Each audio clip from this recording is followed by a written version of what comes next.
Si cette femme avait des ressources financières, elle allait déjà obtenir sa réponse le plus vite possible.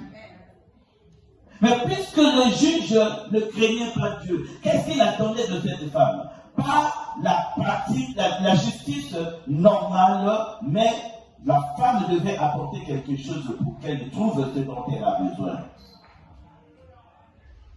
Mais la femme aussi connaissant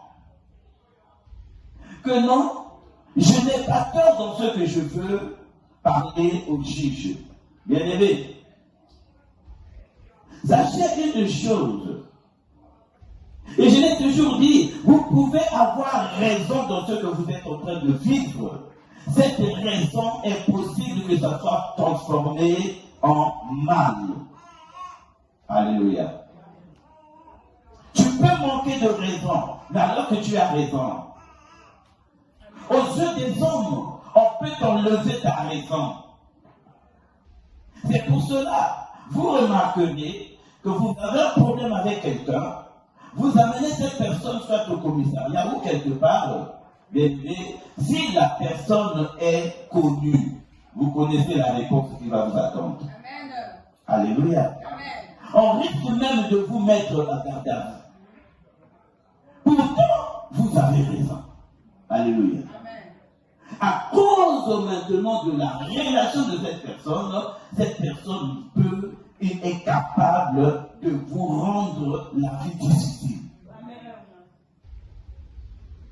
C'est pour cela, lorsque vous remarquez que quelqu'un vous dit que non, ça ne sert plus, je préfère rester comme ça. Non, va au niveau de la justice, porte plainte, si la personne refuse, elle sait pourquoi elle refuse. Alléluia. La justice du monde, bien-aimé, si tu n'as pas de relation et tu n'as pas de ressources financières, bien-aimé, ça te sera difficile. Vrai ou faux? Et on n'allait pas s'y prendre aux joies raison. Parce qu'il y a des gens qui ont étudié comment changer une raison. Mon voisin a raison, va changer raison, on a bâti d'or. Ça existe. Alléluia. Alléluia. C'est pour cela, moi j'aime toujours amener ces gens-là auprès du juge unique.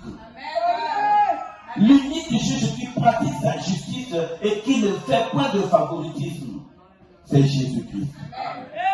Alléluia. Mais sachez une chose, je vais aller voir mon Père. C'est lui qui va trancher ce problème.